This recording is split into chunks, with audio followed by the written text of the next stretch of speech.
السلام عليكم. بسم الله الرحمن الرحيم. كثير من الأخوة المتشيعين طلبوا مني عمل مقطع فيديو عن كيفية الوضوء، وإن شاء الله في هذه الحلقة ستشاهدون معي طريقة الوضوء عمليا وبالدليل من كتاب الله ومن سنة رسول الله، وسنرى كيف كان يتوضأ رسول الله صلى الله عليه وآله. أولا، إذا كانت اليد أو الأرجل أو الوجه متسخة عليها نجاسة أو دم فيجب غسلها من النجاسة قبل الوضوء ثم تنشيفها، لأن النظافة والاستحمام شيء والوضوء والغسل شيء. فالوضوء هو استعداد وتأهيل الجسد للقاء الله سبحانه وتعالى في الصلاة، وهو حكم شرعي.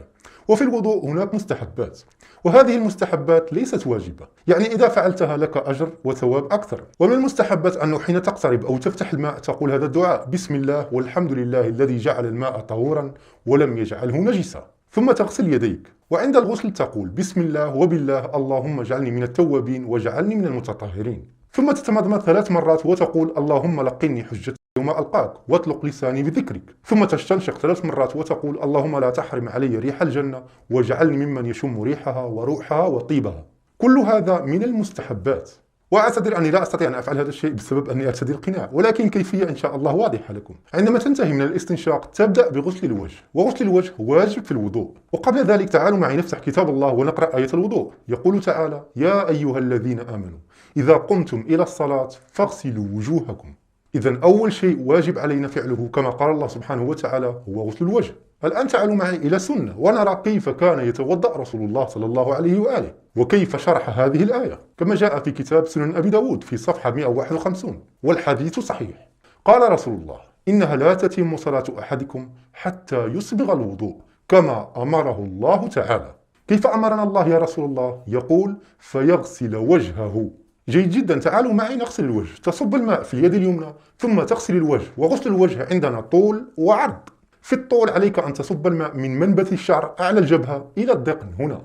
أما العرض، إذا فتحت كفك على سعتها ووضعتها على وجهك فكل ما استوعبته كفك ما بين طرف الإبهام وطرف أصبع الوسطى فهو ما يجب عليك غسله من عرض وجهك. يعني يجب غسل كل هذه المنطقة وتتأكد من وصول الماء إليها، وتبدأ الغسل من أعلى الوجه إلى الأسفل وليس العكس. الغسلة الأولى واجبة والثانية مستحبة، أما الغسلة الثالثة تبطل الوضوء. واضح؟ وعند غسل الوجه يستحب القول: اللهم بيض وجهي يوم تسود فيه الوجوه، ولا تسود وجهي يوم تبيض فيه الوجوه. هذا بالنسبة لغسل الوجه. نكمل الآن الآية. يقول تعالى: يا أيها الذين آمنوا إذا قمتم إلى الصلاة فاغسلوا وجوهكم وأيديكم إلى المرافق. إذن بعد غسل الوجه يجب غسل اليد إلى المرافق. نذهب إلى السنة ونكمل مع رسول الله. يقول رسول الله: فيغسل وجهه ويديه إلى المرفقين. الآن نغسل اليد إلى المرافق. يستحب أن تأخذ الماء باليد اليمنى ثم تصبه في اليد اليسرى، ثم تصب الماء من المرفق إلى الأصابع، من هذه المنطقة. هذا هو المرفق، شاهدوا هذا هو المرفق. ثم تغسل بهذا الشكل. تأخذ الماء تصبه في اليد اليسرى من المرفق إلى أطراف الأصابع بهذا الشكل. يجب أن تتأكد أن الماء وصل من المرفق إلى أطراف الأصابع. الغسلة الأولى واجبة، الغسلة الثانية مستحبة، والثالثة تبطل الوضوء. وعندما تبدأ بغسل اليد يستحب أن تقول: اللهم أعطني كتابي بيميني والخلد في الجنان بيساري وحاسبني حسابا يسيرا. ثم تبدأ بغسل اليد اليسرى أيضا من المرفق من هنا إلى الأصابع بهذا الشكل هنا. تتأكد أن الماء يصل إلى أطراف الأصابع، وتقول: اللهم لا تعطني كتابي بشمالي ولا من وراء ظهري ولا تجعلها مغلولة إلى عنقي وأعوذ بك من مقطعات النيران ونقصان الإيمان. جيد جدا. هنا يجب أن أوضح مسألة مهمة. كما تعلمون أهل الخلاف حين يغسلون اليدين يبدأون من الأصابع إلى المرفق، والشيعة يبدأون من المرفق إلى الأصابع. لماذا هذا الاختلاف؟ الجواب: الآية المباركة تقول: فاغسلوا وجوهكم وأيديكم إلى المرافق. فأنت حين تسمع إلى المرافق مباشرة يتبادر إلى ذهنك أنك يجب أن تغسل يديك من الأصابع إلى المرافق، وهذا فهم خاطئ للآية، لأن الآية لم تأتي كي تبين اتجاه الغسل. لم تقل الآية اغسلوا أيديكم من الأصابع إلى المرافق، بل قالت إلى المرافق. فالآية جاءت لتبين حدود الغسل وليس اتجاه الغسل. وكلمة إلى هنا ليست إلى الانتهاء، لأنها غير مسبوقة بمن حتى تبين من أين نبدأ، لأن اليد من الأصابع إلى المعصم يد، إلى المرفق يد، إلى الكتف أيضا تعتبر يد. لهذا الآية جاءت لتبين حدود المغسول، وقالت إلى المرافق، يعني اغسل يديك مع المرافق. وهذا جاء كثيرا في القرآن، مثل قوله تعالى كما جاء في تفسير البغوي في الجزء الثاني صفحة 160، يقول تعالى: ولا تأكلوا أموالهم إلى أموالكم، أي مع أموالكم، كقوله تعالى: من أنصاري إلى الله، أي مع الله. إذا من هنا نفهم أن الآية حين قالت إلى المرافق جاءت لتبين حدود الغسل لا اتجاه الغسل. واضح؟ جيد جدا. الآن نكمل الوضوء ونعود إلى الآية المباركة. يقول تعالى: وامسحوا برؤوسكم وأرجلكم إلى الكعبين. وأيضا في السنة يقول رسول الله: ويمسح برأسه ورجليه إلى الكعبين. الآن يجب مسح الرأس، فعندما ننتهي من غسل اليد اليسرى هل تأخذ ماء جديد وتمسح الرأس؟ الجواب لا، بل بنفس الماء المتبقي في يدك تمسح به رأسك. طيب في أي منطقة يجب أن نمسح الرأس؟ هل نمسح مثل المخالفين يمسحون كل الرأس؟ الجواب لا، لأن الآية قالت برؤوسكم، أي امسحوا بعض الرأس وليس كل الرأس، فيجب أن تمسح في الربع الأول من الرأس بمقدار 3 أو 4 أصابع، وحتى وإن مسحت بإصبع واحد جائز. تمسح بهذا الشكل إلى منبت الشعر، إلى هنا، إلى هذا المكان، وتقول: اللهم غشني برحمتك وعفوك ورضوانك. حين تنتهي من مسح الرأس هل تأخذ ماء جديد؟ لا، بل بنفس الماء المتبقي في يدك تمسح به رجليك، كما قال تعالى: وامسحوا برؤوسكم وأرجلكم إلى الكعبين. وأيضا كما قال رسول الله في الحديث الصحيح: ويمسح برأسه ورجليه إلى الكعبين. ثم تمسح رجليك بهذا الشكل، شاهدوا معي. والرجل يجب أن تكون ثابتة وتقول: اللهم ثبتني على الصراط يوم تزل الأقدام. ثم تمسح الرجل اليسرى.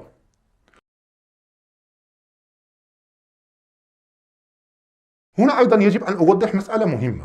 المخالفين بدل المسح يغسلون أرجلهم، وهذا يخالف الآية ويخالف قول رسول الله في الحديث الصحيح الذي قال: ويمسح برأسه ورجليه إلى الكعبين. وأيضا نفس هذا الحديث جاء في مصادر عديدة. إليكم مصدر آخر كما جاء في مسند الدارمي في الجزء الأول صفحة 839، يقول: بينما نحن جلوس حول رسول الله أو رسول الله جالس ونحن حوله، إذ دخل رجل فاستقبل القبلة فصلى، فلما قضى الصلاة جاء فسلم على رسول الله وعلى القوم، فقال رسول الله: وعليك ارجع فصلي فإنك لم تصلي. فرجع الرجل فصلى وجعلنا نرمق صلاته لا ندري ما يعب منها. فلما قضى صلاته جاء فسلم على رسول الله وعلى القوم، فقال له النبي صلى الله عليه وآله: وعليك ارجع فصلي فإنك لم تصلي. قال همام: فلا أدري أمره بذلك مرتين أو ثلاثا. قال الرجل: ما ألوت فلا أدري ما عبت علي من صلاتي. فقال رسول الله: إنها لا تتم الصلاة أحدكم حتى يسبغ الوضوء كما أمره الله عز وجل، فيغسل وجهه ويديه إلى المرفقين ويمسح برأسه ورجليه إلى الكعبين. إسناد صحيح. إذن حتى تكون صلاتك صحيحة يجب عليك أن تمسح رجليك كما أمرك الله عز وجل في كتابه، ولا تغسل الرجلين. ومن يغسل رجليه فصلاته باطلة لأنه يخالف صريح الآية. وأيضا أمير المؤمنين علي بن أبي طالب عليه السلام حين كان يتوضأ كان يمسح رجليه، كما جاء في كتاب مسند أبي داود الطيالسي في الجزء الأول صفحة 125، يقول: صلى علي الظهر في الرحبة ثم جلس في حوائج الناس حتى حضرت العصر، ثم أتي بكوز من ماء فصب منه كفا فغسل وجهه ويديه ومسح على رأسه ورجليه، إلى أن قال: هذا وضوء من لم يحدث، أي من لم يحدث في الدين ويغير في هذا الوضوء الصحيح. والحديث صحيح، أخرجه أحمد والبخاري. ولكن البخاري كالعادة تلاعب بهذا الحديث. شاهدوا معي ماذا فعل في حديث 5616، نفس الحديث، إلى أن يقول: ثم أتي بماء فشرب وغسل وجهه ويديه وذكر رأسه ورجليه. كما شاهدتم تلاعب بالحديث وأخفى كلمة مسح وأبدلها بذكر. ما معنى ذكر في هذا الحديث؟ ذكر ماذا؟ لماذا البخاري تلاعب بالحديث؟ لا حول ولا قوة إلا بالله. المهم كما شاهدتم وضوء رسول الله وأمير المؤمنين مطابق للآية المباركة، ولكن المخالفين يقولون أن وأرجلكم جاءت بالفتحة وبالتالي ستكون معطوفة على الغسل، ولم تأتي بالكسرة وأرجلكم حتى تكون معطوفة على الرؤوس، فإذا يجب غسل الأرجل وليس مسحها. هذا كلام المخالفين. والرد على هذا الكلام نقول أن هناك قراءة أخرى جاءت بالكسرة: وأرجلكم. إليكم هذا المصحف وفق رواية السوسي عن أبي عمرو البصري، وهذا المصحف يطبع في السعودية بإشراف خادم الحرمين الشريفين كما هو مكتوب أمامكم. والآية تقول: يا أيها الذين آمنوا إذا قمتم إلى الصلاة فاغسلوا وجوهكم وأيديكم إلى المرافق وامسحوا برؤوسكم وأرجلكم إلى الكعبين. إذن وفق هذه القراءة المتواترة على حد تواتر القراءة الأخرى وأرجلكم معطوفة على الرؤوس، فيجب إذن مسح الأرجل وليس الغسل. وعلى العموم تشكيل الحروف لم يكن في عهد رسول الله، بل حتى وإن جاءت بكلا القراءتين بالفتحة أو الكسرة فيجب مسح الأرجل، كما قال العالم الكبير عندهم وهو ابن حزم في كتابه في المحلى بالآثار في الجزء الأول صفحة 301، يقول: مسألة: وأما قولنا في الرجلين فإن القرآن نزل بالمسح، قال الله تعالى: وامسحوا برؤوسكم وأرجلكم.